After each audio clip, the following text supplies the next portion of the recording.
이번 사연은 며느리와 둘이 있을 때 못된 말만 하던 시모가 응징을 당했다는 사연인데요. 며느님이 녹취를 친척들에게까지 뿌렸다는데 무슨 일이 있었던 걸까요? 함께 보시겠습니다. 사연 시작 전에 좋아요, 구독 부탁드리겠습니다. 채널에 큰 힘이 됩니다. 안녕하세요. 꼰대 같은 시어머니 때문에 결혼하고 몸무게가 5kg나 빠진 며느리입니다. 남들은 불가능하다고 생각하는 다이어트를 해준 시어머니에게 감사해야 할까요? 저희 회사가 야근이 많은 편인데 일주일 넘게 연속으로 야근해도 빠지지 않던 몸무게거든요. 시어머니는 꼰대 같은 성격이고 자신이 완벽하다고 생각하지만 모든 게 다 엉터리입니다.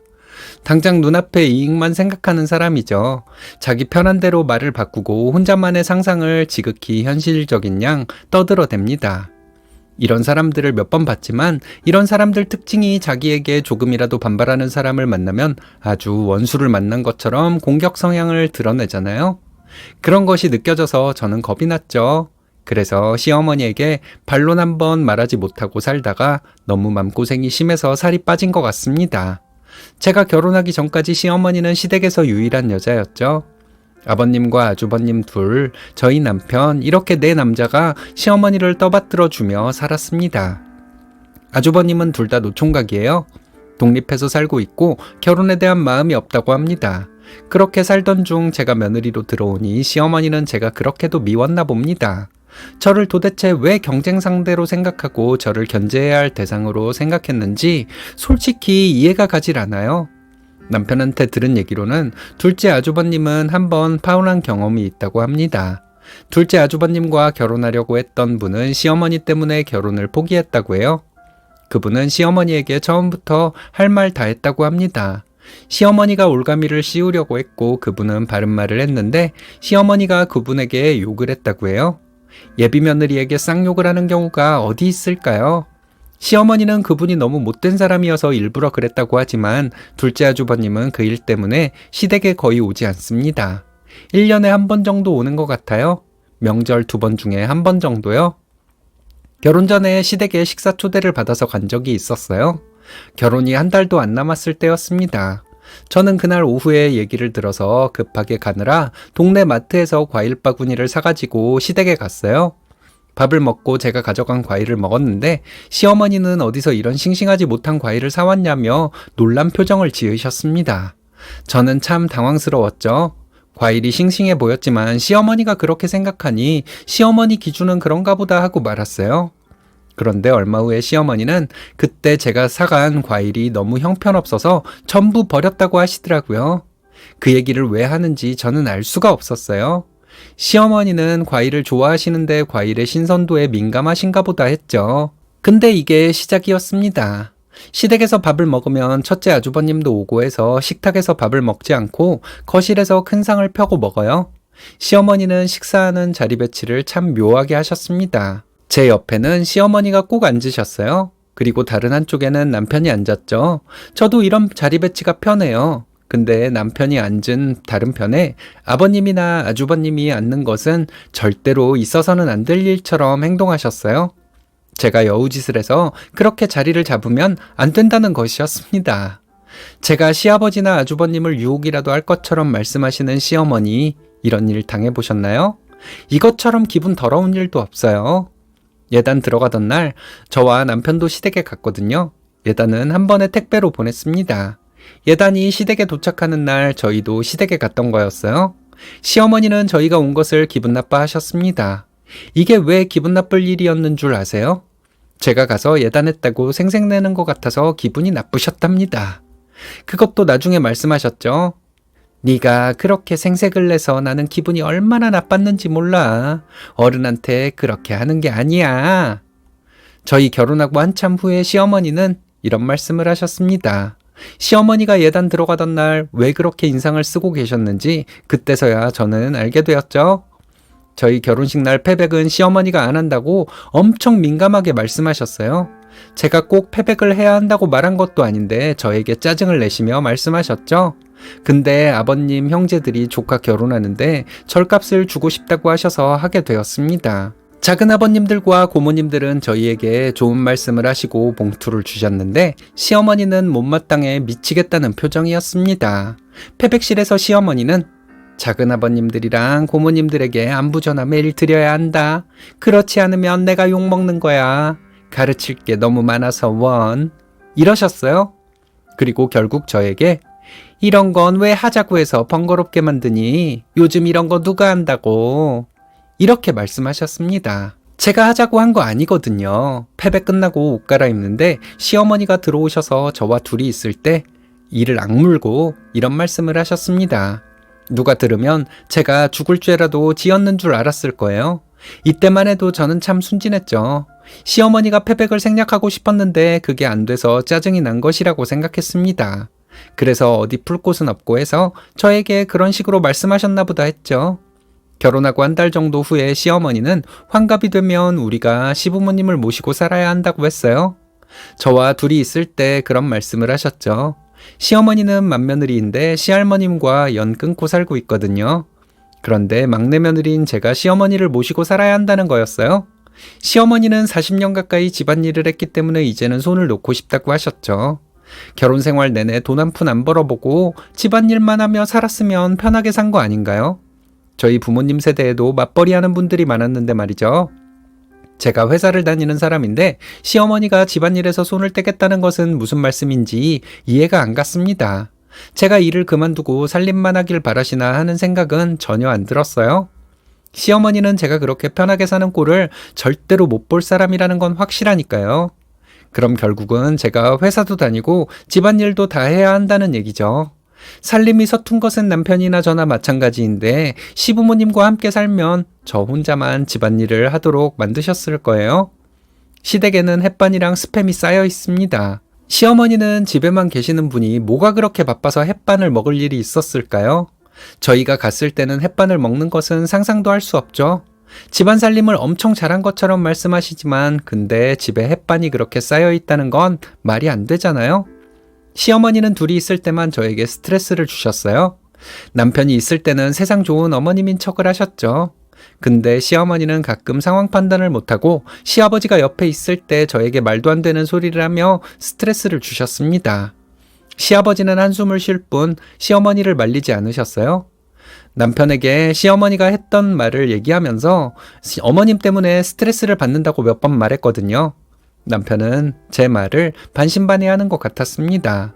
저는 처음에 시어머니가 어른들에게 잘해야 한다고 하도 말씀하셔서 저는 시어머니가 대단한 효부인 줄 알았어요. 그런데 시어머니는 맏며느리이면서 할머님과 연 끊고 산 못된 며느리였습니다. 시어머니 말로는 할머님이 참 나쁜 시어머니였고 참다 못해 연 끊고 지낸 것이라고 했습니다. 그런데 전혀 아니었던 것 같아요. 자세한 내막을 모르지만 시어머니가 할머님이 본인에게 잘못했다고 말하는 것이 며느리에게 동생들과 잘 지내라고 한 거, 자식들 앞에서는 친정어머니에게 반말하지 말 거, 이렇게 두 가지가 가장 큰 것이었습니다. 어머님은 매번 그렇게 말씀을 하시는데 그게 전부라면 할머님은 정말 좋은 시어머니였나 봐요. 저도 모르게 시어머니에게 이런 말을 한 적이 있어요. 시어머니는 이거 말고도 네 할머니가 나한테 잘못한 거 많지. 내가 말을 안 해서 그렇지. 이러셨어요. 근데 얼마 후에 시어머니는 저에게 시댁에서 말 조심하라고 경고를 날리셨습니다. 그날 저희 집에 오고 나서 시부모님은 말다툼을 하셨대요. 시아버지는 시어머니에게 왜 그렇게 없는 말을 지어내가면서 며느리에게 우리 어머니를 나쁘게 말하냐? 이러셨고 시어머니는 그럴만하니까 그런 거다. 이러면서 두 분이 다투셨다고 합니다. 시어머니 말로는 제가 괜한 말을 해서 시댁에 분란이 일어난 것이랍니다. 제가 괜한 말을 한 건 뭐냐고 물었더니 어른이 말씀하시는데 말에 끼어든 것이 잘못이고 그래서 시댁에 분란이 일어난 것이라고 하더군요. 이때 얘기하면 지금도 정말 가슴이 답답하네요. 이런 일이 계속되고 남편은 제 말을 반신반의하니까 저는 방법을 하나 찾았습니다. 시어머니와 둘이 있을 때 핸드폰으로 녹음을 하는 것이죠. 남편에게 먼저 말을 했습니다. 당신이 내 말을 안 믿으니까 내가 시어머니와 둘이 있을 때 시어머니가 한 말을 녹음해서 들려주겠다고 했죠. 남편은 안 그래도 제 말을 자꾸 들으니 자기 엄마가 그럴 것이라고는 생각했는데 녹음이 된 것을 직접 들으면 좋을 것 같다고 하더라고요. 제 말을 못 믿는 것 같아서 기분이 나빴지만 저는 시어머니에게 누명을 씌우는 것처럼 보이지 않기에는 녹음만 한 것이 없다고 생각했습니다. 그래서 시댁에 들어서면서부터 핸드폰으로 녹음 기능을 켜놓고 핸드폰을 꼭 제 근처에 두었습니다. 주머니에 넣어 놓으면 녹음 음질이 안 좋다고 해서 꼭 근처에 놓아두었어요. 녹음을 시작하고 첫날에만 시어머니는 참 여러 가지 기분 나쁜 말들을 하셨습니다. 남편에게 그 부분만 들려주었죠. 남편은 사색이 되더라고요. 그날 시어머니는 저에게 제가 나온 대학에 대해서 지겹도록 물어보셨습니다. 그 대학의 지방 캠퍼스를 나온 것이냐는 질문을 시어머니는 10번 넘게 했어요. 저는 그랬으면 제가 지금 다니는 회사에 입사하기 어려웠을 거예요. 이런 말을 한 것만 5번이었습니다. 근데 왜 네가 그렇게 똑똑한 행동을 하는 걸 본 적이 없지? 시어머니가 이런 말씀을 한 것도 5번은 됐을 거예요. 저도 성격이 까칠하다면 까칠한 편인데 시어머니와의 일이다 보니 확실한 증거가 없으면 먼저 화낸 제가 죄를 뒤집어 쓸 수도 있다는 생각에 참기도 오래 참았습니다. 그렇다고 시어머니가 저와 둘이 있을 때 한 말을 사람들에게 은근슬쩍 흘리는 식으로 하는 것은 제가 할 줄을 몰라서 못했던 거였어요. 올해 연초에 이 시댁에 갔는데 시어머니는 저에게 또 시비를 걸었습니다. 부엌에서 다과상을 준비하는데 웬일로 시어머니가 들어오셨더라고요.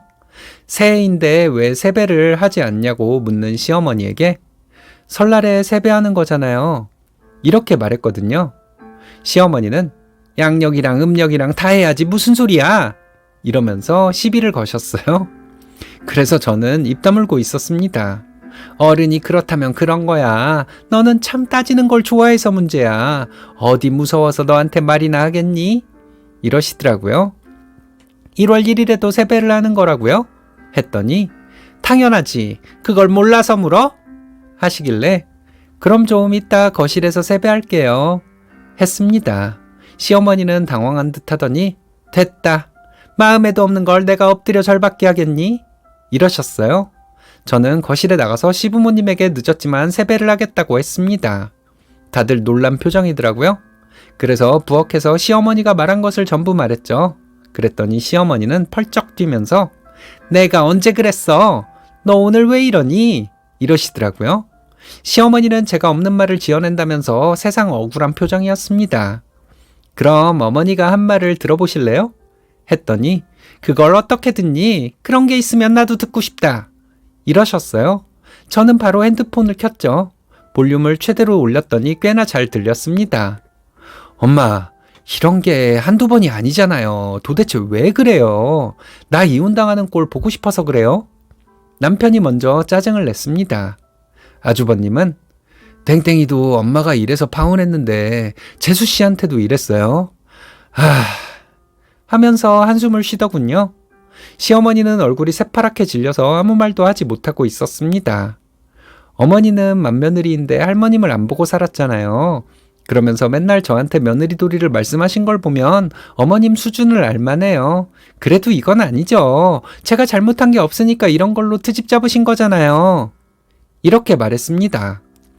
잠시 있다가 시어머니는 그래도 제가 본인에게 누명을 씌운 거라 우기더군요. 그럼 단톡방에 어머님이 저한테 한 말 녹음된 거 전부 올릴게요. 누명인지 아닌지는 각자 판단하면 되죠. 이렇게 말했습니다. 시어머니는 그날 하루 종일 꿀먹은 벙어리가 됐고 저희는 얼마 안 있다가 집으로 돌아왔습니다. 며칠 후에 시어머니는 저에게 전화를 하셨어요. 너 녹음된 거 있다는 말 거짓말이지? 이러시더군요. 시어머니는 제가 단톡방에 올린다고 했는데 올리지 않고 있으니까 없다고 믿었나 봐요. 그거요? 어머님 난처하게 하고 싶지 않아서 안 올린 거예요. 왜요? 제가 그거 꼭 올렸으면 좋으시겠어요? 했더니 시어머니는 어디 한번 해봐. 이러셨습니다. 알겠어요. 지금 어머님이 올리라고 한 것도 녹음된 거 아시죠? 이것도 같이 올릴게요. 그리고 땡땡씨한테 말해서 어른들한테도 보내드리라고 할게요. 그럼 되죠? 했습니다. 시어머니 말이 없길래 전화 끊어버리고 바로 단톡방에 녹취 파일을 올렸어요. 너무 길어서 시어머니가 이상한 소리한 부분을 앞뒤 정황을 알 수 있을 만큼만 잘라놓은 녹취 파일이 엄청 많았거든요. 그리고 남편에게 말했더니 남편은 친척 어른들에게 녹취를 보냈습니다. 고모님들이랑 이모님들에게 전화가 왔는데 남편은 이런 일 때문에 이혼당하게 생겨서 나 이제 집에 못 갈 것 같아요. 이런 식으로 말했습니다. 조금 있으니까 시어머니가 또 전화를 했더라고요. 뭐라고 말하려 하길래 어머님이 올리라 해서 올린 거예요. 전화 많이 받고 계시죠? 증거 앞에서 어떻게 거짓말해야 할지 난감하시죠? 하고 약 올려드린 다음 전화 끊어버렸습니다. 그리고 이번 설날에 시댁 친척 어른들 몇 분에게 전화가 왔었어요. 그분들 말씀하시는 게 저 때문에 속이 다 시원하다는 듯한 분위기였습니다. 시어머니가 사람 열받게 하는 재주를 가지고 있는데 저에게만 그런 것이 아니었겠죠. 암튼 시어머니는 저에게 전화 안 하시더라고요. 남편에게도 전화가 오지 않는데요. 시어머니 안 보고 사니까 마음이 편했는데 이제 제가 시어머니에게 전화를 할까 합니다. 전화해서 시어머니 안부를 묻는 척하면서 약 올리려고요. 그냥 안 보고 살면 될 걸 뭐 그렇게까지 하냐는 분들도 계실 거라 생각하는데 저 속풀이 좀 하려고요. 못된 며느리가 못된 시어머니가 되는 거겠죠.